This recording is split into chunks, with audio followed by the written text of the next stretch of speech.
culte particulier ce matin qui sera un petit peu raccourci. C'est pour ça que je prends la parole maintenant.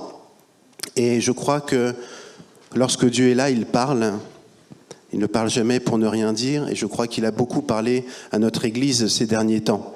Et si je faisais juste un petit retour sur les différents messages qu'il y a eu ces dernières semaines. Vous vous souvenez que le pasteur Laurent Maté est venu il y a quelque temps, le pasteur de l'église de Bordeaux-Bassin, du bassin d'Arcachon. Et puis le thème qu'il a introduit, qui nous était adressé, si vous vous souvenez, c'était « C'en est assez ».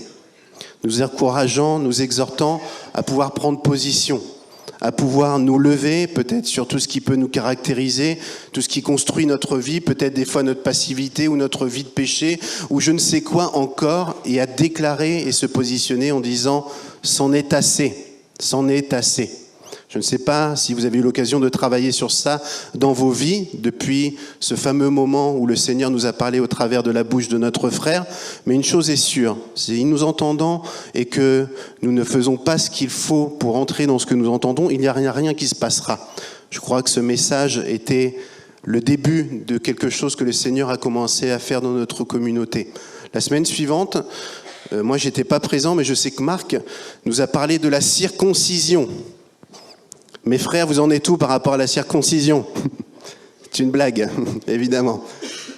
Des choses ont été dites aussi. Qu'est-ce que nous avons fait de tout ce que nous avons entendu? La semaine suivante, c'est moi qui ai eu l'occasion de partager un peu mon cœur et le message que j'avais de la part du Seigneur pour nous, pour moi, pour chacun d'entre nous, où le Seigneur nous attendait, nous rappelait qu'il nous attendait à la source, dans une relation avec lui, une relation d'adorateur. En nous posant cette question, qu'avons-nous fait de notre premier amour? Sommes-nous toujours amoureux de Dieu, si on peut dire les choses comme ça? Sommes-nous toujours avec une relation authentique, une relation bouillante avec lui? Ou est-ce que nous sommes plutôt dans des choses que nous devons faire pour lui plaire ou pour essayer d'obtenir quelque chose de sa part? Qu'avons-nous fait de ce message? Sommes-nous revenus à la source dans nos temps de prière, dans nos temps de culte personnel? Avons-nous fait de cette relation avec Dieu une priorité en disant « Moi, je veux plus d'artifice, je veux juste passer du temps avec toi, juste écouter pour toi et pas lire la Bible pour je ne sais quoi faire d'autre, juste pour toi, recevoir de toi et vivre avec toi un moment de relation avec toi. » Qu'avons-nous fait de ces derniers messages? Et la semaine dernière, notre frère Jérémie nous exhortait aussi à devenir des véritables adorateurs, en esprit et en vérité. De sortir des artifices, de sortir peut-être des traits religieux ou des habitudes, de tout ce que nous avons mis en place pour, mais simplement là aussi, être dans la relation avec Dieu et d'être des adorateurs. Ce matin, j'aimerais peut-être enfoncer le clou, et je n'ai pas trop de temps à ma disposition, mais ce que j'aimerais vous dire, c'est que je crois qu'effectivement le Seigneur parle et je vois un petit peu partout cette conduite, aussi comme si le Seigneur disait « Oh là, arrêtez, arrêtez. Il y a quelque chose d'autre que j'ai en réserve pour vous, mais qui est déjà là au final. Vous n'avez juste qu'à vous servir, vous n'avez juste qu'à profiter de ma présence. » Et il y a quelques temps, quelques semaines, j'étais à la pastorale à Mulhouse. Et puis c'est un temps qui, évidemment, m'a fait du bien à titre personnel. C'était un temps de ressourcement, un temps aussi où on reçoit des directions, où des directions sont confirmées peut-être. Et j'ai eu l'occasion d'acheter un livre là-bas, et que je vous recommande, qui s'appelle « Déjà victorieux ». C'est l'auteur de ce livre, c'est Alan Platt, et il a été l'orateur de ce temps de pastoral là-bas. Et ce qu'il a dit, en tout cas, et ce qui est dit dans ce livre, au final, pour moi, c'est pas quelque chose d'extraordinaire. C'est quelque chose que je pourrais moi-même prêcher, et que je vais d'ailleurs prêcher ce matin. Mais il y a tellement une différence entre le prêcher, le partager et le vivre. Et ce livre me fait un bien phénoménal. Il bouleverse d'une certaine manière ma manière de penser, il remet les pendules à zéro. Et j'aimerais juste vous partager au moins 2 clés que je crois le Seigneur veut aussi pouvoir nous adresser ce matin. Ce gars-là, ce qu'il dit dans son livre, en introduction, il dit trop souvent, en tant que chrétien, lorsqu'on rencontre le Seigneur, c'est comme si on commence une partie d'un jeu de société. Le jeu de loi, ou je ne sais pas, un jeu de cette sorte-là.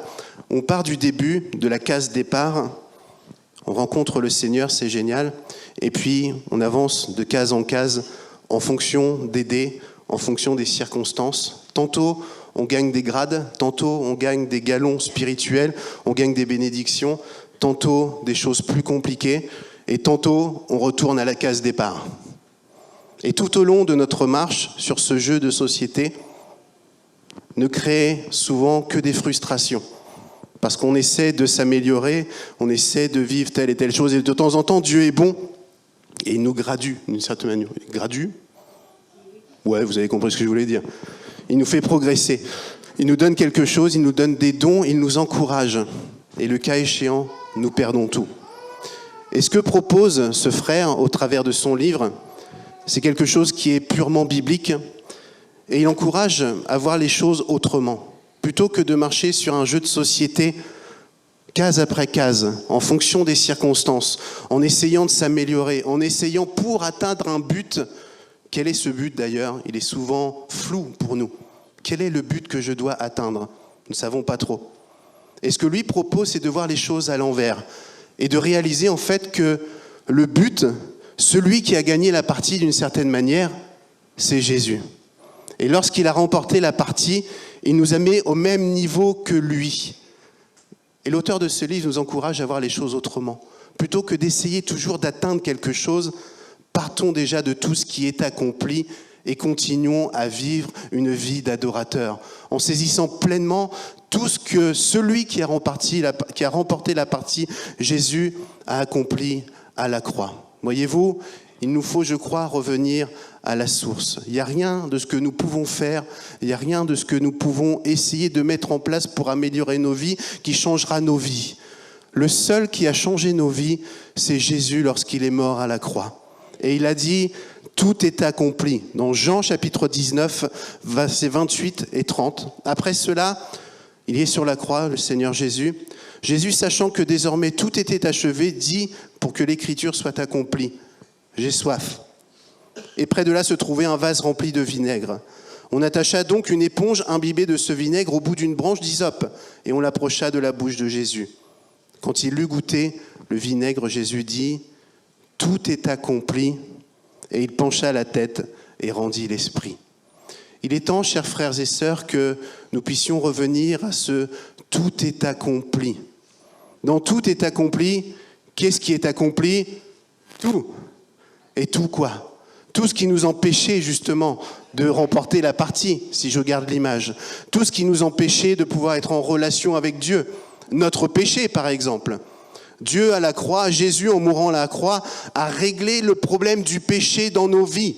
Le péché passé, le péché présent et aussi le péché à venir. Parce que Jésus n'est pas mort simplement pour régler une tête, parce qu'il sait que nous sommes des fois complètement défaillants, complètement voués à notre humanité et que le péché viendrait encore. Il règle notre péché passé, présent et aussi futur. Il ne demande pas d'avoir une vie de pécheur pour consommer le péché encore et encore, mais il pourvoit parfaitement. Et dans le tout est accompli, il y a cette dimension-là, où Jésus règle le problème du péché qui souvent conditionne nos vies et notre relation avec Dieu. Souvent notre vie et notre relation avec Dieu est conditionnée par nos péchés. Parce que nous connaissons, nous savons que nous ne sommes pas fidèles, nous savons que nous essayons encore et encore et que nous n'y arrivons pas. Et nous avons du mal à nous approcher de Dieu. Pourtant, Jésus dit à la croix, tout est accompli pour que la relation soit possible, pour que ta vie d'adoration soit possible, pour que quand tu t'approches de mon trône de gloire, tu n'aies pas à rougir parce que tes œuvres ne sont pas suffisantes pour pouvoir accéder à moi. Et Jésus dit, j'ai accompli les choses pour que tu arrêtes de faire des œuvres qui ne servent à rien. C'est le temps de la loi. Le temps de la loi est terminé. Nous lisons dans l'enseignement biblique que Dieu montre au travers de la loi de Moïse qu'il y a des lois à mettre en place et qu'aucun ne peut la mettre en place pour être agréable à Dieu. Alors Dieu dit, je vais trouver une autre solution. Il a prévu depuis toute éternité. Je vais moi-même payer la dette. Je vais moi-même accomplir toutes les lois pour que les hommes qui sont incapables de les faire puissent à nouveau être en relation avec moi. C'est ce qui se passe à la croix quand Jésus dit « tout est accompli ». Colossiens chapitre 2, versets 13 à 15. Et Paul dit « Et vous qui étiez morts à cause de vos fautes, et parce que vous étiez des incirconcis, des païens, Dieu vous a donné la vie avec le Christ. Il nous a pardonné toutes nos fautes. Pourquoi ? parce qu'il a annulé l'acte qui établissait nos manquements à l'égard des commandements. Oui, il a effacé le clouant à la croix. Là, il a désarmé toute autorité, tout pouvoir, les donnant publiquement en spectacle quand il les a traînés dans son cortège triomphal après sa victoire à la croix. C'est ce qui se passe à la croix. Quand Jésus dit « tout est accompli », il nous rappelle que le problème de notre péché est réglé. Il nous rappelle que quand le diable vient nous accuser en nous disant « mais tu n'en es encore que là », tu te bats depuis des années, pourtant ça fait tant d'années de conversion et tu luttes encore avec le mensonge et tant de fois tu succombes ou tu luttes avec telle et telle chose et encore tel péché et encore et encore. Jésus nous rappelle ce matin que tout est accompli et que nous ne sommes pas sauvés par nos œuvres ou par nos péchés ou condamnés à cause de nos péchés. Jésus, lui, a été condamné pour nos péchés. Il a pris notre place et il dit « tout est accompli ». Et lorsque tu t'approches du Seigneur le matin, le soir et à chaque instant et que le diable t'accuse en te disant « tu n'es pas digne », je ne suis pas digne, mais Jésus est mort à la croix pour moi et lui a tout accompli. Ce que j'étais incapable de faire, ce que je n'ai pas pu faire, lui l'a fait à ma place. Et ainsi, je ne vis pas en essayant de mériter quelque chose, en passant d'obstacle en obstacle et puis des fois réussir et puis encore chuter et encore chuter et encore rechuter. Je réalise que je suis gracié, sauvé par grâce et que ce que Dieu a fait pour moi à la croix, je ne mérite pas, c'est ce qu'on appelle la grâce, mais que c'est quand même effectif dans ma vie. Et que si je peux servir Dieu, si je peux m'approcher de lui, si je peux me tenir devant lui, c'est juste parce que lui est mort à la croix et il a dit « tout est accompli ». Dans le « tout est accompli », il règle ce problème de taille pour chacun d'entre nous. Il nous encourage ainsi à ne plus nous regarder comme des coupables, à des gens qui ne méritons pas, à des gens qui ne sont pas dignes de nous approcher de Dieu. Lui nous a rendus dignes parce qu'il est mort à la croix et il a dit « tout est accompli ». Et en mourant à la croix, il fait aussi de nous ses enfants. L'évangile de Jean, chapitre 1, versets 10 et 12 à 12. Celui qui est la parole, il est question de Jésus, était déjà dans le monde, puisque le monde a été créé par lui. Et pourtant, le monde ne l'a pas reconnu. Il est venu chez lui et les siens ne l'ont pas accueilli. Certains pourtant l'ont accueilli et ils ont cru en lui. Et à tous ceux-là, c'est nous, à tous ceux-là, à nous tous, il a accordé le privilège de devenir enfants de Dieu. Chers frères et sœurs, si nous sommes au bénéfice de l'action de la mort de Jésus à la croix, notre identité a changé. Nous ne sommes plus des pécheurs en train d'essayer de nous laver nous-mêmes et incapables de le faire d'ailleurs. Nous devenons des enfants de Dieu. Et ça doit tout changer. Changeons de paradigme. Ne voyons pas les choses vers le bas en disant « je dois faire ci pour m'améliorer » et puis un jour, essayer d'atteindre ce que je dois atteindre. Jésus l'a atteint pour moi et quand il a fait ça, il a changé mon identité. J'aimerais te dire, chers frères et sœurs, tu n'es pas n'importe qui. Tu es fils et fille de Dieu. Et normalement, ça devrait vous réjouir. Et si ça ne vous réjouit pas, c'est qu'il y a un problème. C'est qu'il faut pouvoir revenir à la source. Nous sommes fils et filles de Dieu. Notre identité a changé et notre caractère, notre posture, notre manière d'agir doit changer si nous réalisons ça. Parce que nous ne sommes plus des minables ou des coupables, nous sommes enfants de Dieu. Notre discours va changer, notre attitude va changer si nous saisissons ça. Tout est accompli. Jésus l'a accompli et il n'y a absolument plus rien à dire. Comme on dit, point barre, point à la ligne. Il n'y a plus rien à dire, tout est fait. Et souvent, nous ne réalisons pas ça et nous essayons encore et encore de mériter, encore et encore de faire par nos forces. Nous sommes sortis d'une certaine manière du régime de la loi, mais nous y retournons encore et encore. Bonne nouvelle, je ne sais pas si ça doit nous encourager, mais on n'est pas les seuls à faire ça.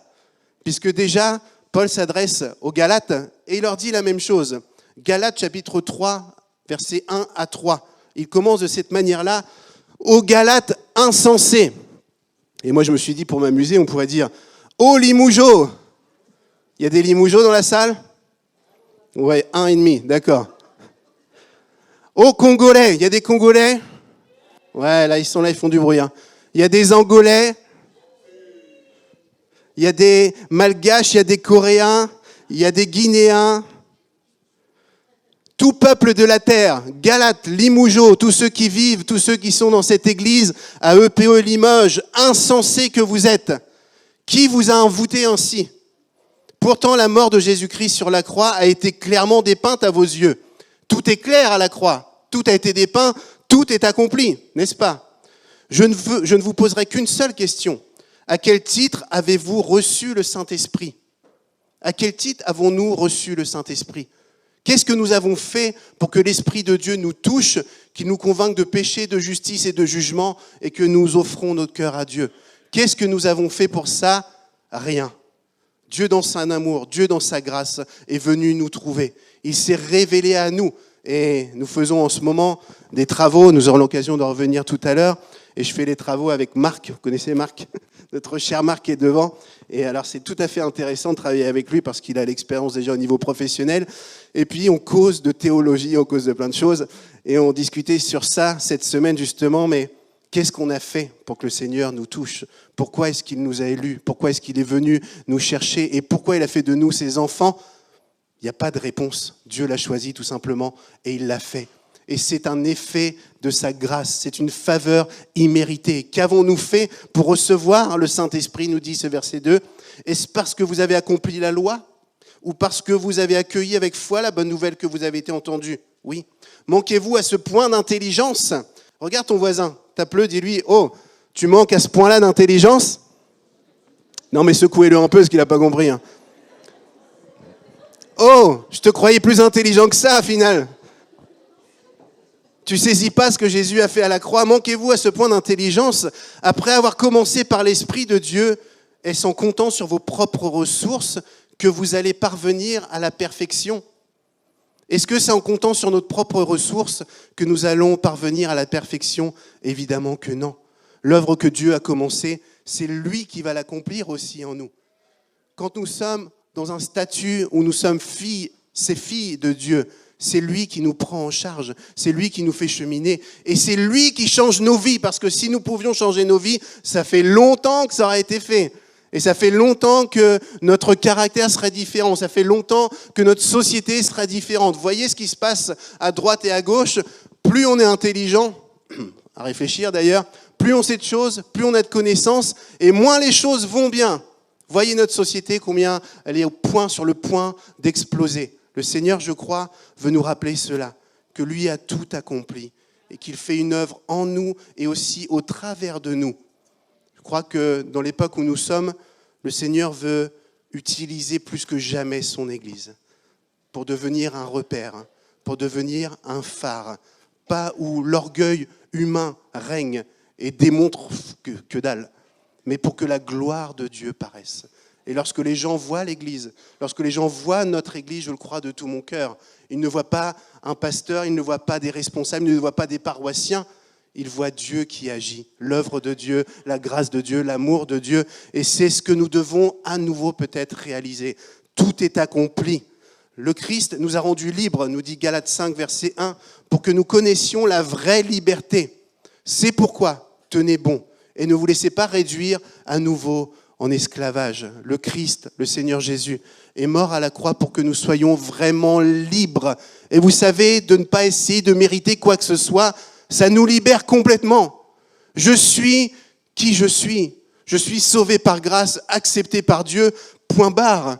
Et je peux être libre de ça.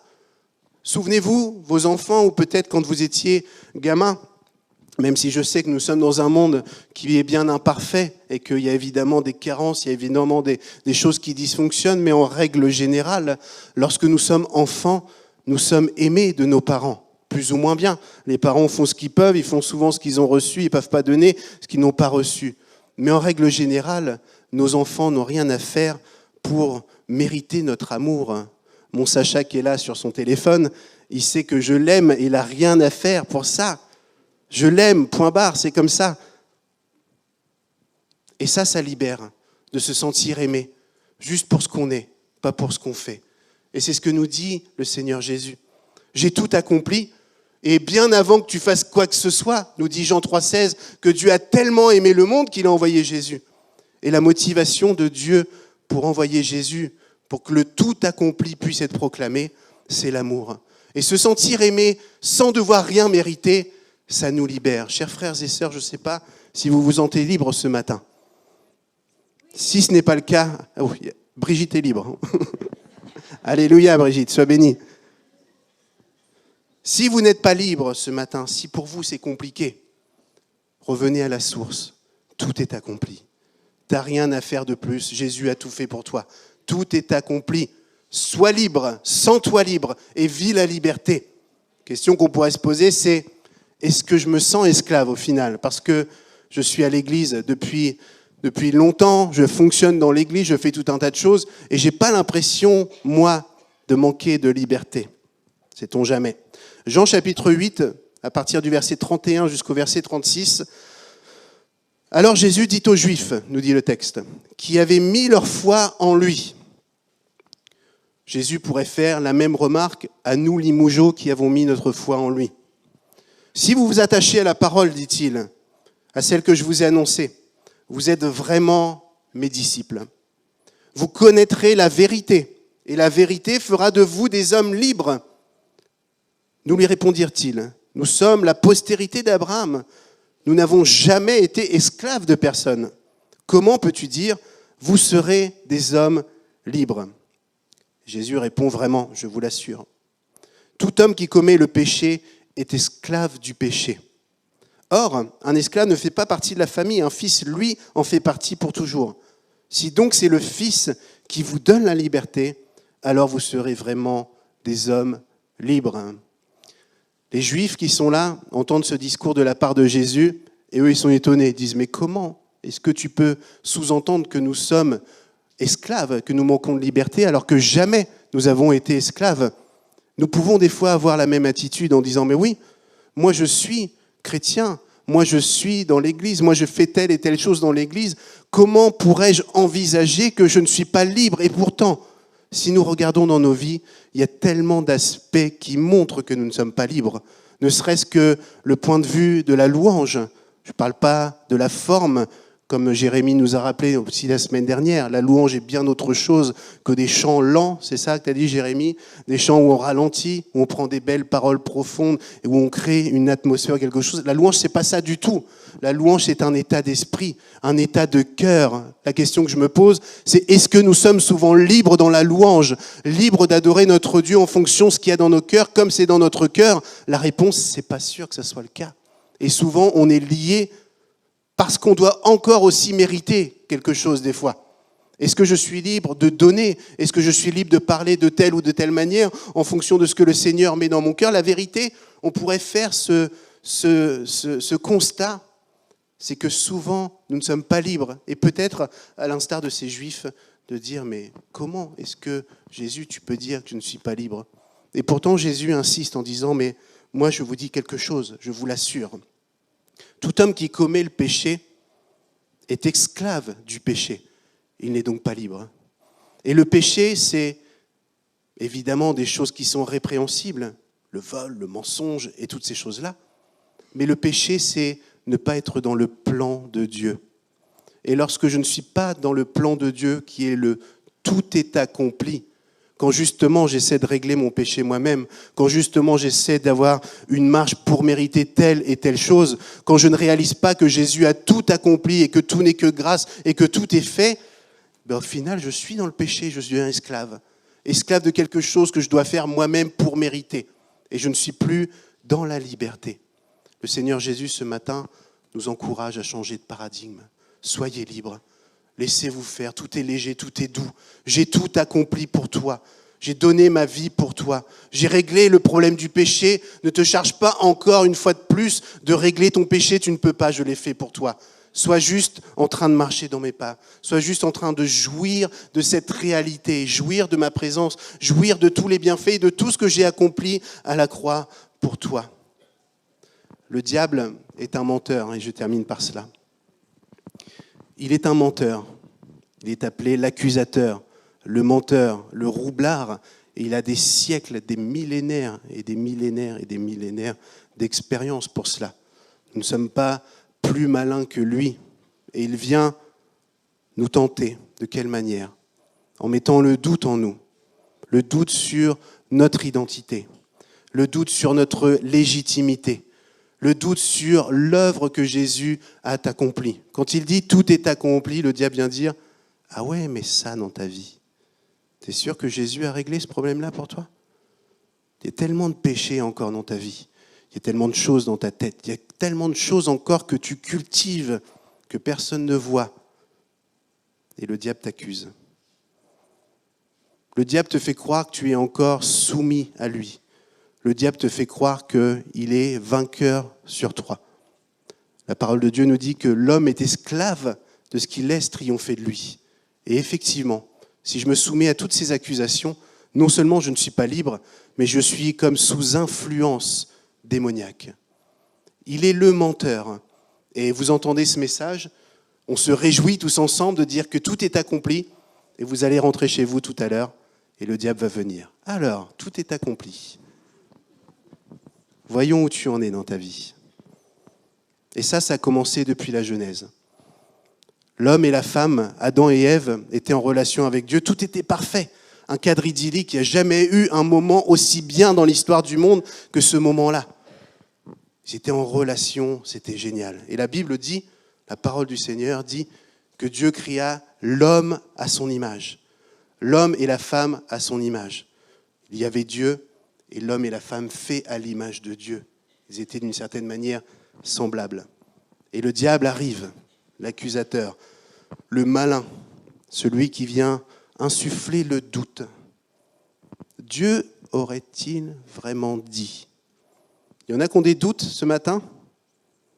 Oh, la personne dit oui, vous n'avez jamais de doute. Vous savez d'où vient le doute? Dieu aurait-il vraiment dit?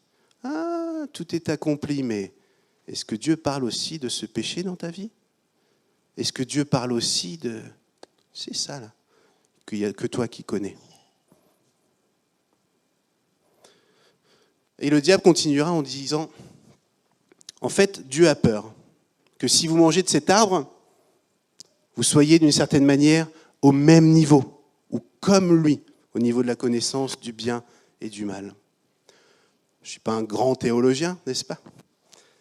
Mais est-ce qu'on ne pourrait pas se dire qu'ils étaient déjà dans ce statut-là, bien avant de parler au diable? Et que le diable vient mentir en disant « Mais es-tu sûr que tu es enfant de Dieu ?» Et si tu dis « Effectivement, je ne suis pas sûr », tu commences à perdre ta liberté. Et en perdant ta liberté, tu essaies de mériter. Tu essaies de mettre en marche tout un tas de choses qui finissent par te frustrer, plutôt que d'être pleinement dans la plénitude de Dieu. Ève aurait très bien pu dire « Est-ce que Dieu a vraiment dit que ?» Oui, il l'a dit, ferme ta bouche. Il a tout accompli, il a fait toutes choses parfaitement. Jésus, par sa mort à la croix, nous réintroduit dans ce statut qui était perdu. Fait à l'image de Dieu, nous sommes toujours faits à l'image de Dieu. Pour ceux qui pensent qu'on descend d'un singe, mauvaise nouvelle, on discutera. Nous sommes faits à l'image de Dieu. Il nous a fait hommes et femmes, tout simplement. Et nous étions en relation avec Dieu, et cette relation a été perdue à partir du moment où l'homme et la femme se sont soumis au diable. Mais Jésus, dans son amour, vient donner sa vie et rétablit la relation, et nous sommes à nouveau ici. Nous ne sommes plus là à essayer de faire, nous sommes ici. Et si je peux dire comme ça, nous dominons, nous régnons avec lui, pas à cause de nous. Qu'aucun de nous ne s'enorgueillisse, que croit que c'est à cause de lui. Tout n'est que grâce, et c'est la grâce de Dieu parce que Jésus a dit « Tout est accompli. Amen. » Seigneur, nous te louons. Seigneur, nous te donnons toute la gloire. Nous te bénissons parce que un jour tu as quitté ton ciel de gloire, tu es mort à la croix pour nous et tu as été jusqu'au bout et tu as dit « Tout est accompli ». Te bénissons parce que tu as réglé notre problème de péché. Tu as réglé tout ce qui nous empêchait d'approcher de Dieu. Tu as réglé tout ce qui nous enfermait, tout ce qui faisait que nous devions mériter la mort. Père, merci parce que tu as été jusqu'au bout. Merci parce que tu as fait de nous des fils et des filles. Et Père, dans ta grâce ce matin, permets-nous de changer de paradigme. Permets-nous de changer nos mentalités, de ne plus partir du bas en essayant de mériter, mais en dominant comme toi tu as dominé, parce que tu as dominé les circonstances, en dominant tout un tas de choses qui sont devant nous et que nous soyons à te contempler. Soyons des adorateurs auprès de toi, en liberté, Père. Fais-nous grâce ce matin. Je te remets chacun de nous. Te louons, Seigneur, de ce que tout est accompli et que nul ne peut ôter ça. Alléluia. Je vais inviter le groupe de louanges à s'approcher à nouveau. Nous allons prendre